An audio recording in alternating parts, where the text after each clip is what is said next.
आपने अकबर के दरबार के 9 रत्नों का नाम सुना है? कौन कौन थे अकबर के दरबार के 9 रत्न? वाल्मीकि रामायण में और रामचरितमानस में मूल अंतर क्या है दिखती है? लेखांकन और लेखा परीक्षण में क्या अंतर है? अगर हम अकाउंटिंग और ऑडिटिंग की बात करें तो दोनों में डिफरेंस क्या है? What changes has been made in IPC, CRPC and Indian Evidence Act?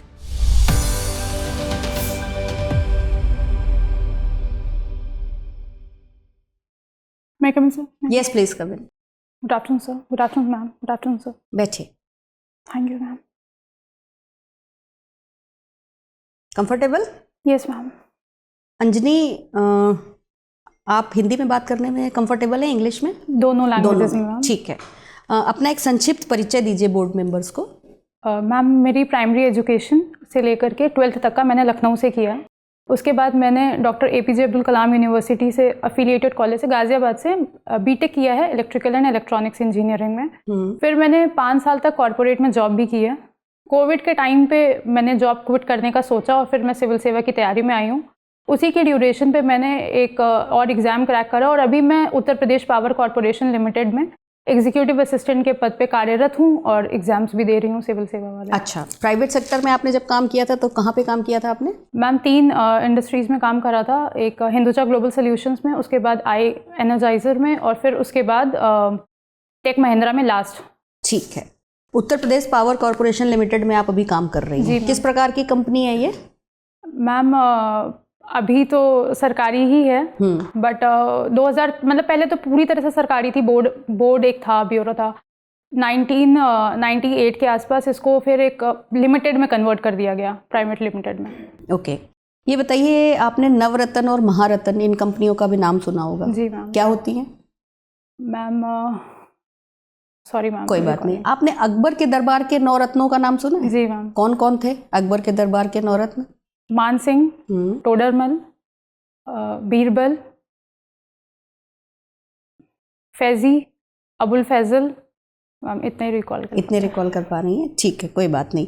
ये बताइए कि क्योंकि आप पावर सेक्टर में काम कर रही हैं, उत्तर प्रदेश में एक समस्या का बिंदु भी रहता है कई बार पावर को. हालांकि अभी स्थितियां काफ़ी बेहतर हुई हैं, फिर भी आपको क्या लगता है धरातल पे अभी क्या स्थिति है? यूपी पावर कॉरपोरेशन लिमिटेड में काम करते हुए आपका जो अनुभव है उसके आधार पर बताइए, पावर सप्लाई, पावर प्रोडक्शन की स्थिति क्या है उत्तर प्रदेश में? उत्पादन नहीं कर पा रहे हैं. नहीं कर पा रहे हैं. क्यों नहीं कर पा रहे हैं? मैम, ये भौगोलिक ज़्यादा है. ज्योग्राफिकल स्टेट हमारा ऐसा है कि हम हाइड्रो पावर एनर्जी तो हम जनरेट कर ही नहीं पाते हैं. ठीक है. यूरेनियम भी इंडिया में बहुत ज़्यादा तो अवेलेबल है नहीं, तो उसका एक ही है बुलंदशहर में न्यूक्लियर पावर हम प्रोड्यूस जो कर पा रहे हैं. उसके अलावा 2-3 ही हैं हमारे पास, जैसे कि एक परीक्षा डैम है, ओबरा डैम है, सोनभद्र मिर्ज़ापुर वाला जो रीजन है और जो थोड़ा सा बुंदेलखंड का रीजन है वहीं पे हम जनरेट कर पा रहे हैं. Other than that ma'am, NTPCs हैं हमारे पास जो कि अब सेंट्रल के अंडर में हैं, तो वहाँ से हम उसको खरीदते हैं बिजली को, फिर सप्लाई करते हैं. यूपी जनसंख्या की दृष्टि से भी देखें तो टॉप पे आता है. बहुत ज़्यादा खपत है. अभी पिछले कुछ सालों में अगर हम देखें तो इलेक्ट्रॉनिक्स के अप्लायंसेस ज़्यादा बढ़ गए हैं. हर घर में फ्रिज, कूलर, AC का आपको मिलेगा. तो खपत बहुत ज़्यादा बढ़ गई है पिछले कुछ वर्षों में. और एक बड़ा राज्य भी है क्षेत्रफल के हिसाब से भी, तो बहुत ज़्यादा कंजम्पशन है, डिमांड बहुत ज़्यादा है, उतना हम प्रोड्यूस नहीं कर पा रहे हैं. ठीक है. और बिजली चोरी भी एक बहुत बड़ी समस्या है. जी मैम. क्या किया गया है इसको रोकने के लिए? मैम, अभी पिछले कुछ समय में तो बहुत ज़्यादा स्टेप्स लिए गए हैं. जैसे कि गवर्नेंस के लेवल पे अगर हम देखें तो कैरेट एंड स्टिक पॉलिसी हम अपना रहे हैं कि जहाँ पे ज़रूरत पड़ती है प्रशासन की हेल्प ली जाती है और बिजली चोरी को रोकने की मदद की जाती है. इसी संदर्भ में एक बड़ा कदम विभाग ने उठाया है. 1 टाइम सेटलमेंट अभी चल रहा है मैम. 8 नवंबर से लेकर के 31 दिसंबर तक था, बट उसको अभी और पुश कर दिया गया. और एक अच्छे मात्रा में रेवेन्यू हमारे पास आया है, जिसमें कि विभाग का ये था कि सरचार्ज को अगर हम डिस्काउंट दे देते हैं पब्लिक को, कि जितना सरचार्ज लग रहा है उस पर 80%, 60%, 50% डिस्काउंट हमने दिया है, उसके बिहाफ पे अच्छा खासा रेवेन्यू हम ला पाए हैं. बढ़िया. ये बताइए, उत्तर प्रदेश के अंदर कितने इंटरनेशनल क्रिकेट स्टेडियम है? इंटरनेशनल क्रिकेट स्टेडियम तो एक ही है, लखनऊ में. लखनऊ में ग्रीन पार्क कानपुर का, वहाँ इंटरनेशनल मैचेस नहीं होते? मैम, वो भी है. होते हैं. अच्छा. और हाल फिलहाल में वहाँ पे मैचेस होने बंद हो गए हैं, बट जी. और सबसे बड़ा स्टेडियम कौन सा है इंडिया का cricket stadium? Narendra Modi stadium. कहाँ पर है? अहमदाबाद. कब बना था? मैम, एग्जैक्ट डेट तो नहीं याद है, बट अभी हाल फिलहाल में 1-2 वर्षों में ही उसका उद्घाटन हुआ है। हाँ, वो बना अभी है या उसका नाम अभी चेंज हुआ है? नाम अभी चेंज हुआ है, मोटेरा स्टेडियम पहले नाम था उसका। पहले मोटेरा जी। स्टेडियम था, ठीक है। ये बताइए अंजनी जी कि आप, क्योंकि आपके पास एक लंबा कार्य अनुभव है उत्तर प्रदेश में काम करने का, काफ़ी लोगों से आपकी मेल मुलाकात भी होती होगी, वो कौन सी चीज़ें हैं जिनके बारे में आपको लगता है कि जब मैं प्रशासन में आऊँगी तो सबसे पहले इन पर काम करना चाहूँगी, सबसे पहले जो आपकी प्रायोरिटी लिस्ट में सबसे ऊपर होंगी चीज़ें? मैम, पब्लिक इंटरफेसिंग जहाँ पे भी होती है वहाँ पे अगर हम एक सेंसिटिविटी ट्रेनिंग करवा पाएँ, जैसे कि कॉर्पोरेट में हम देखते हैं कि एक एयरटेल करवाता है मैजिक ट्रेनिंग करके, तो वो 3 डेज़ की ट्रेनिंग होती है और सोशल स्किल्स पे उसमें काम करवाया जाए। जैसे कि पुलिस डिपार्टमेंट अगर है तो वहाँ पे जहाँ भी पब्लिक इंटरफेसिंग है, थाने में लोग होते हैं या मेरे विभाग में भी है जहाँ पे कस्टमर्स आते हैं, कंज्यूमर्स आते हैं, वहाँ पे अगर हम थोड़ा सा कर पाएँ कि कोई किसी की अगर कोई समस्या लेके ही आएगा, कभी भी आएगा विभाग में, तो उसको डीलिंग कैसे करनी है, प्रोबिंग कैसे करनी है, सिंपैथाइज कैसे करना है, इसकी अगर मैं ट्रेनिंग करवा पाऊंगी तो सबसे पहला कदम मेरा यही होगा। बहुत बढ़िया, thank you sir. Anjani ji, जी आपने अभी पॉपुलेशन की बात की। जी उत्तर प्रदेश की जनसंख्या ज़्यादा है, कितनी है? सर, एग्जैक्ट फिगर नहीं ठीक आता है, जी। फिर भी 5 करोड़, 10 करोड़, 20 करोड़, कितने हैं? 25 करोड़ के आसपास हैं हम। अच्छा, तो उत्तर प्रदेश की पॉपुलेशन चलिए मान लिया 25 करोड़ है। जी महाराष्ट्र की कितनी है? Sir, sorry sir, exact data नहीं याद है। कोई बात नहीं। उत्तर प्रदेश की इकोनॉमी भारत में किस रैंक पर है? सर, अभी जल्दी ही 2nd नंबर पे आई है। एक रिपोर्ट आई थी जी, किसी, जी। 2nd नंबर पे जी। आई है। हमने क्या टारगेट लिया है 2027 तक? 1 ट्रिलियन 1 इकोनॉमी। ट्रिलियन। जी कहाँ पहुँच गए हैं हम? सर, सॉरी, एग्जैक्ट नंबर्स मुझे नहीं याद। अच्छा ठीक है, उत्तर प्रदेश की जनसंख्या महाराष्ट्र से बहुत ज़्यादा है, जी ठीक है, और महाराष्ट्र हमसे ऊपर है जी। इकोनॉमी में। क्या कारण देखती हैं आप? हिस्टोरिकल रीजंस भी हैं सर, इसके वेरियस रीजंस है, जोग्राफिकल रीजंस भी हैं। वहाँ पे कोस्ट लाइन होने की वजह से हमेशा से ही वहाँ पे व्यापार एक अच्छा रहा है।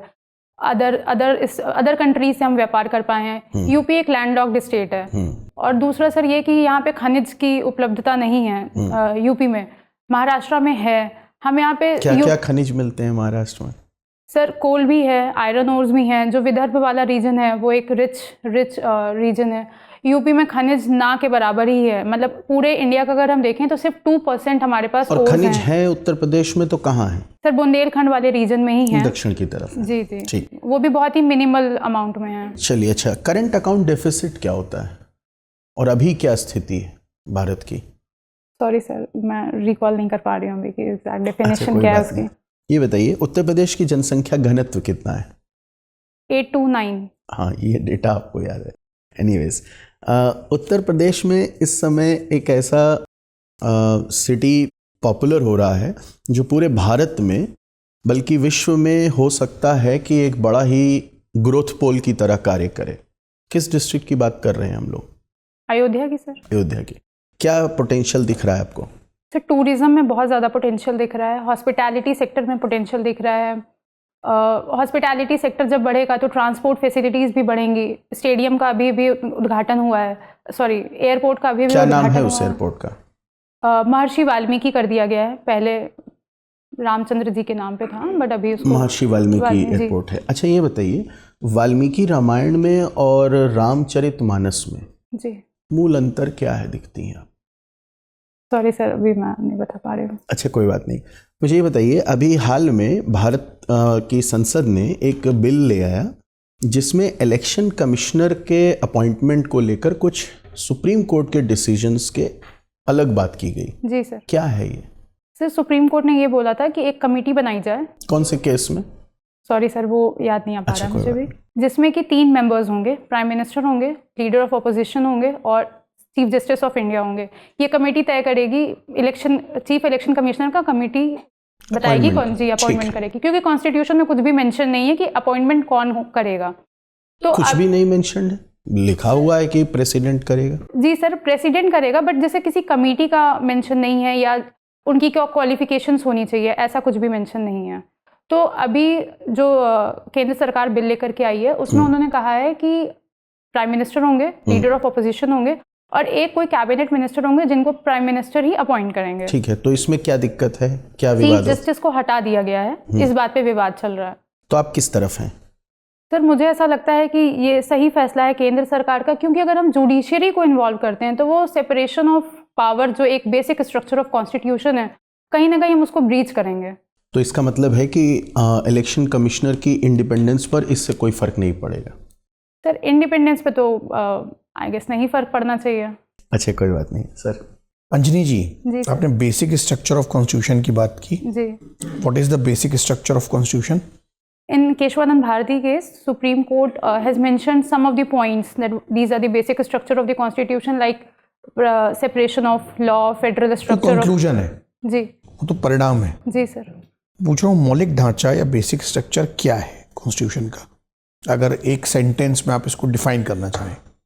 सर हमारे कॉन्स्टिट्यूशन का जो मूल तत्व है, जो कि राजनीति को और हमारे सरकार का जो एक ढांचा है उसको डिफाइन करता है, उसे छेड़छाड़ करने के लिए मना करा है सुप्रीम कोर्ट ने। उसी को हम बेसिक स्ट्रक्चर कह रहे हैं कि जैसे कुछ पॉइंट्स उसने मेंशन कर दिए सुप्रीम कोर्ट ने, और ये कहा गया कि इनके साथ छेड़छाड़ नहीं की जाएगी। जैसे फंडामेंटल राइट्स हैं, तो वो डिस्क्रिशनरी पावर नहीं है कि उसमें किसी भी फंडामेंटल राइट्स को हम हटा दें, उसको मतलब इस तरह का कुछ कुछ मेंशन करा है, ऑल्दो बहुत ज़्यादा डिफाइन नहीं किया। फंडामेंटल राइट में तो अमेंडमेंट हो चुके हैं और आगे भी होते रहे हैं, उसी से लिंक्ड था सर ये। तो मतलब फंडामेंटल राइट्स में आप चेंजेस कर सकते हैं, बट ऐसा कोई चेंज नहीं करेंगे जिससे कि जो मूल ढांचा है सरकार का या राजनीति का वो ही डगमगा जाए। अच्छा, इसी को हम क्वेश्चन को अगर थोड़ा सा और आगे बढ़ा दें। जी। आप मूल ढांचे के सिद्धांत के बारे में जी बात कर रही थी, सुप्रीम कोर्ट ने इसको कहीं और भी यूज़ किया है क्या, आगे कहीं पर अप्लाई किया है क्या, केशवानंद भारती केस के बाद कहीं? मिनर्वा मिल्स केस में यूज़ करा था, जुडिशियल रिव्यू को भी कहा था कि मूल ढांचा में उसको शामिल किया है। और सर इसके फर्दर भी पूछ रहे हैं फर्दर अब देश के बाहर और किसी सुप्रीम कोर्ट हाई कोर्ट ने इसको यूज़ किया है क्या, भारत से एग्जाम्पल लेकर? सॉरी सर, मुझे पढ़ना पड़ेगा इस पर। कोई बात नहीं, चलिए आप पॉलिटी तो पढ़कर आई होंगी, वैसे आपका बैकग्राउंड काफ़ी स्ट्रॉन्ग है, इलेक्ट्रॉनिक इंजीनियरिंग का है। एलईडी का फुल फॉर्म क्या है? Light emitting diode. ये क्यों आजकल इतना ट्रेंड में है? एनर्जी कंजम्पशन कम होता है। अच्छा। अगर हम लेमैन लैंग्वेज में बताएं तो जो पावर ड्रॉ करता है इसको जब हम जलाते हैं तो फ्यूल कंजम्पशन कम है इसमें। ठीक है। पीआईएल के बारे में कुछ जानती हैं आप? जी सर। क्या है ये? सर पब्लिक इंटरेस्ट लिटिगेशन, जैसे कोई भी वर्ग है वो अपने लिए आवाज़ नहीं उठा पा रहा है, तो कोई और जो सशक्त वर्ग है या पॉलिटिकल एक्टिविस्ट हैं या कोई भी एक्टिविस्ट हैं, उनके बिहाफ पे अगर पीआईएल फाइल करते हैं, कोई लिटिगेशन फाइल करना चाहें तो वो फाइल कर सकते हैं सर। ठीक है। इसको कौन किसने इंट्रोड्यूस किया था भारत में? Sir justice PN Bhagwati. ठीक है। जस्टिस पीएन भगवती के लिए कुछ और भी कहा जाता था क्या, कोई टैगलाइन थी उनके लिए? सॉरी सर, रिकॉल नहीं कर पा रहे हैं। कोई बात नहीं। अच्छा, अभी इलेक्शन कमीशन ने जी बहुत सारे प्रॉमिसिंग जिसे बोलते हैं कि योजनाएं लॉन्च की, इनमें एक था रिमोट वोटिंग। जी सर। इसके बारे में कुछ बता सकती हैं? सर पढ़ा है लेकिन बहुत ज़्यादा डिटेल में नहीं पढ़ा है, तो अभी रिकॉल नहीं। कोई बात नहीं, इसको देख लीजिएगा। मेरा अंतिम प्रश्न है आपसे कि लेखांकन और लेखा परीक्षण में क्या अंतर है? अगर हम अकाउंटिंग और ऑडिटिंग की बात करें तो दोनों में डिफरेंस क्या है? सर अकाउंटिंग तो फर्स्ट जो स्टेप होता है वो अकाउंटिंग हम उसे कह सकते हैं। जैसे अगर किसी विभाग में सैलरी बन रही है तो उसका डेटाबेस जब हम तैयार कर रहे हैं तो उसे हम कह सकते हैं कि हम अकाउंटिंग का पार्ट वो हो जाता है। जब उसी का दोबारा से इंस्पेक्शन किया जाए तो उसे हम ऑडिटिंग कह सकते हैं। ठीक मैम। अंजलि जी, आपने शिव शक्ति पॉइंट और तिरंगा पॉइंट ये टर्म सुने? जी मैम। क्या है? Sorry ma'am. अच्छा, चंद्रयान 3 की सॉफ्ट लैंडिंग किस डेट में हुई थी चंद्रमा पर? जुलाई में हुई है मैम। जुलाई में या अगस्त में? सॉरी मैम, आपको आइडिया नहीं है, कोई बात नहीं। आप मुझे बता सकते हैं कि यूपी के चीफ सेक्रेटरी कौन है अभी? दुर्गा शंकर मिश्र जी। अच्छा, उनका कार्यकाल तो समाप्त होने वाला था। जी मैम, एक्सटेंशन दे दिया। कितना? 3rd टर्म का एक्सटेंशन है, जुलाई तक रहेंगे वो। ठीक है। ये बताइए कि आपने नारी शक्ति वंदन अधिनियम जी आपने पढ़ा है इसके बारे जी में? मैम। क्या व्यवस्था की गई है अबाउट रिजर्वेशन? 33% रिजर्वेशन प्रोवाइड किया जाएगा लोकसभा में, लेजिस्लेटिव असेंबली में। हाँ। और उसके साथ एक क्लॉज लगाया गया है कि जब डीलिमिटेशन हो जाएगा 2026 तक जिसकी डेट है, उसके बाद फिर इसको इम्प्लीमेंट किया जाएगा। ठीक है, और इसका विरोध क्या कह के किया जा रहा है, इसके क्या लिमिटेशंस हैं? इसका विरोध इसी बात पे किया जा रहा है मैम कि डीलिमिटेशन ठीक है, एक तो ये हो गया, और कुछ इसके अलावा तमाम सारे पॉलिटिकल पार्टीज और लीडर्स ने जो है ओबीसी रिजर्वेशन की भी बात की थी कि दिया गया, इसमें नहीं दिया गया? दिया नहीं गया। क्यों नहीं दिया गया? सॉरी मैम, आपको आइडिया नहीं है, कोई बात नहीं। नारी शक्ति वंदन अधिनियम के अलावा साल 2023 में और कौन कौन से प्रमुख अधिनियम या जो है बिल्स आए, आप जानती हैं? उनके बारे में कुछ बता सकती है? सेम सेक्स मैरिज पे एक ठीक है, क्या क्या क्या कहा गया उसमें? जजमेंट आया है मैम, वो बेसिकली जिसमें मांग की जा रही थी कि सेम सेक्स मैरिज को जो स्पेशल मैरिज एक्ट है 1954 उसके अंडर प्रोटेक्शन दे दिया जाए, जिससे कि वो अपनी शादियों को रजिस्टर करवा सकें। हाँ। तो सुप्रीम कोर्ट ने अभी सेपरेशन ऑफ लॉ का एक रीज़न देते हुए उसको बोल दिया है कि ये लेजिस्लेटिव का काम है, हम इस पे कुछ भी नहीं कर पाएंगे। तो अभी भी सेम सेक्स मैरिज इलीगल ही है। ऑल्दो सुप्रीम कोर्ट ने ये बोला है कि सेंसिटिविटी बढ़ाई जाए सोसाइटी में, गवर्नमेंट उसके लिए स्टेप ले और एक कमेटी बनाए और फर्दर इस पे प्रोसेस करें। Okay, and what changes has been made in IPC, CrPC and Indian Evidence Act? Yes ma'am, few changes have been made, जैसे कि जेंडर की डेफिनेशन को चेंज किया गया है और भारतीय न्याय संहिता में भी एक नया क्लॉज जोड़ा गया है, जिसकी वजह से भी हड़ताल भी हमें देखने को मिली है मोटर्स एंड ट्रांसपोर्ट वर्ग की तरफ से। तो मैम उसमें ये एक प्रावधान है कि हिट एंड रन जो भी केसेस होंगे उसमें 7 लाख की सज़ा, मतलब फाइन है, और 10 वर्षों तक की सज़ा हो सकती है। तो ये एक नया इंट्रोडक्शन किया गया है। ओके अंजलि, मैं फाइनल क्वेश्चन, अगर आपको एक मैजिकल पावर मिल जाए समाज में कुछ बदलने की जी, तो आप कौन सी एक चीज़ है जो बदल देना चाहती हैं? मैम अगर एक ही चीज़ बदलनी हो तो अभी फ़िलहाल अभी का परिवेश भारत में जो है उसको देखते हुए जो एक टैबू है हमारे यहाँ की मेल सेक्शन को लेके, या सेंसिटिविटी जिसे हम कहते हैं ना कि सेंसिटाइज नहीं करना चाहते हैं हम अपने मेल सेक्शन को। मुझे लगता है कहीं ना कहीं जो नारियों से जुड़ी हुई समस्याएं हैं उसका आधार यही है। अगर हम उस वर्ग को सेंसिटाइज कर दें और ये टैबू हटा दें कि जो मेल वर्ग है उसको इमोशन से दूर किया जाए या उनको इमोशनल होने से जो रोका जाता है, अगर इस टैबू को हम हटा दें और उनकी भी सेंसिटिविटी का लेवल उतना ही कर दें जितना महिलाओं में है, तो कहीं ना कहीं काफ़ी समस्याएं उससे हल हो सकती हैं। ठीक है, ठीक है अंजनी, आपसे बात करके अच्छा लगा। आपका इंटरव्यू पूरा होता है, आप जा सकते हैं। Thank you sir, thank you ma'am. आइए। Thank you ma'am. So Anjani, yes ma'am. कैसा रहा आपका एक्सपीरियंस? ठीक है मैम। अच्छा लगा यस इंटरव्यू देके? Yes ma'am. क्या लगता है आपको कहाँ पर कमी है थोड़ी सी अभी? करंट अफेयर्स, राइट, आपने एकदम सही पकड़ लिया।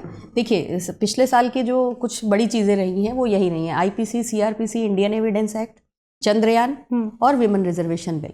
तो विमेन रिजर्वेशन बिल आपके लिए और महत्वपूर्ण इसलिए हो जाता है क्योंकि आप एक महिला हैं। यस। तो आपको उसके बारे में पूरी समझ होनी चाहिए कि किसने उसको प्रपोज किया था, किस डेट को वो पारित हुआ और उसमें क्या रिजर्वेशन के प्रोविजंस किए गए हैं, ओबीसी को क्यों नहीं दिया गया है। आपकी ओबीसी से तमाम सारे नेताओं ने बाद में कहा भी कि ये इसमें ये एक इसका ड्रॉबैक, इसकी एक कमी है, तो उसको थोड़ा सा देख लीजिएगा। चंद्रयान 3 जरूर पढ़ लीजिएगा, ठीक है, क्योंकि वो शिव शक्ति पॉइंट वही पॉइंट है जहाँ पे लैंडिंग हुई थी, है ना, तो वो सब चीज़ें थोड़ा सा आप देख लीजिएगा। बाकी ओवरऑल आप अच्छी थी। ध्यान ये रखिएगा जब आप एंट्री कर रही हो तो जो भी चेयरपर्सन हो बोर्ड का उसको एड्रेस करके आप परमिशन मांगिएगा अंदर जाने की, ठीक है। यहाँ पे तो शायद दरवाज़ा पूरा नहीं खुलता है, इसलिए कई बार गलती हो जाती है बच्चों से। उनको एड्रेस करके आप परमिशन मांगिए और उसके बाद चेयर के पास आइए, ग्रीट करिए, आपसे बैठने को कहा जाए आप बैठिए और फिर बातचीत की शुरुआत करिए जैसा कि आपने किया, उसमें कहीं कोई कमी नहीं थी। ड्रेस आप यही पहन के जाने वाली है, ठीक है, आप ऐसे ही जाइए। काम आप कर रही हैं उसको जस्टिफाई कर रही हैं, आपके डिपार्टमेंट से रिलेटेड सारे फैक्ट्स आपके पास थे, सारे डेटा थे। पावर सेक्टर में काफ़ी सारे क्वेश्चंस बनने की पॉसिबिलिटीज़ है क्योंकि आप काम कर रही हैं, आपने अच्छी तैयारी की है और हमें लगता है कि आप जवाब दे लेंगी। लैंग्वेज पे कमांड आपकी अच्छी है, आपने हिंदी का जवाब हिंदी में और इंग्लिश का जवाब इंग्लिश में दिया और यही करिएगा। अगर सवाल आपसे इंग्लिश में आए तो जवाब भी इंग्लिश में ही दीजिएगा क्योंकि आप इंग्लिश में अच्छी हैं, और हिंदी में आए तो हिंदी में जवाब देना है। सामान्य तौर पर वहाँ इंटरव्यू ऐसे ही होता है हिंदी में, क्योंकि you are going to serve the people of Uttar Pradesh, तो आपको हिंदी आनी ही चाहिए। तो हिंदी इंग्लिश मिक्स होता है। आपका फ़र्ज ये है कि सवाल हिंदी में आएगा तो हिंदी में, इंग्लिश में आएगा तो इंग्लिश में। बाकी जो चीज़ें मैंने, जैसे मैजिकल पावर की अगर हम बात करते हैं, आपका पॉइंट बहुत अच्छा था, बहुत ही सटीक पॉइंट था। ये पॉइंट तो मतलब अभी तक किसी बच्चे ने कभी नहीं बताया कि हम ये संवेदनशीलता को बढ़ाएं। पर जहाँ पर मैजिकल पावर देने की बात होती है तो मुझे लगता है कि कोई ऐसी चीज़ जिससे सबसे ज़्यादा त्रस्त हो समाज, कोई भी, जैसे मान लीजिए कि दहेज प्रथा, आप समझ रहे हैं कि फिर तो मैं, अगर मुझे मैजिकल पावर मिल गई तो मैं इसको हटा दूंगी, या इस तरीके की कोई भी चीज़ जो आपको लगता है कि धरातल पे बहुत, जिसको मतलब बदलना या मिटाना बहुत कठिन है। आपने जो बात कही वो, उसके लिए तो एफर्ट्स हो रहे हैं कि बढ़ाई जाए सेंसिटिविटी एंड ऑल, पर जब जादुई शक्ति की बात आती है तो ये होता है कि फिर जब जादू से ही बदलना है तो वो चीज़ बदले, हाँ, जो मतलब बदल ही नहीं पा रहे हैं, राइट। तो इस तरीके ये सवाल क्या होते हैं ना, सिर्फ ये देखते हैं कि कौन सी वो चीज़ है जिसने आपको अब तक सबसे ज़्यादा, और आप जानती है कि ये समस्या है अभी भी, जो निम्न वर्ग है, मध्यम वर्ग है, उसमें बच्चियों के लिए जो सेंसिटिविटी है वो ना होने का, या व्यवहार उनके साथ अच्छा ना होने का बहुत बड़ा कारण ये है कि वो लोगों को लगता है कि अब ये मेरे लिए लाइबिलिटी हो गई, एसेट नहीं है। तो इस तरीके की कोई भी, मतलब ये मैंने सिर्फ एक एग्जांपल दिया है, ये आपके ऊपर है कि आप क्या चुनेंगी, पर इस तरीके की चीज़ें और इस तरीके के सवाल मिले तो तुरंत लपक लीजिएगा उनको, ठीक है। बाकी अंजनी, आप एक अच्छी कैंडिडेट हैं। आपका ये आयोग में पहला इंटरव्यू है? Yes ma'am. पहला मॉक इंटरव्यू भी था? नहीं, कल दिया है। कल दिया है ना? हाँ, वो लग रहा था, क्योंकि आप बहुत अच्छे तरीके से तैयार थी। तो मुझे लगता है कि आपने जहाँ पहले भी दिया होगा वहाँ भी आपको यही फीडबैक मिला होगा कि आप एक अच्छी कैंडिडेट हैं, और शायद जो कमियाँ रही होंगी वो आपने एक दिन में सुधार ली हैं। तो कोई बहुत कुछ ऐसा विशेष बताने के लिए नहीं है, थोड़ा सा ठहराव के साथ बात करिएगा, और जैसा आपने परफॉर्म किया है, करंट अफेयर्स रिवाइज करके जाइए, वैसा परफॉर्म करिए, तो आप डेफिनेटली इंटरव्यू में अच्छा करेंगे। कोई सवाल आप पूछना चाहती हैं?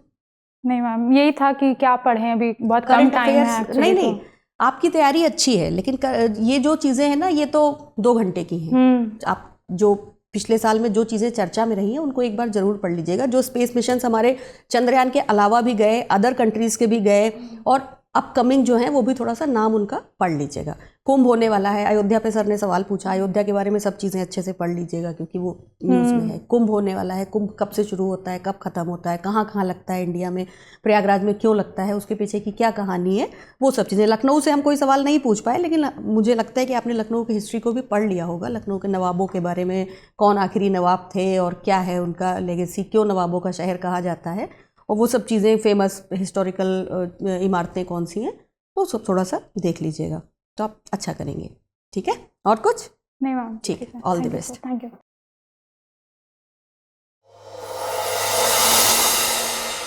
डियर व्यूअर्स, अपने एग्जाम की तैयारी को और बेहतर करने के लिए हमारे चैनल को लाइक, शेयर और सब्सक्राइब करना न भूलें।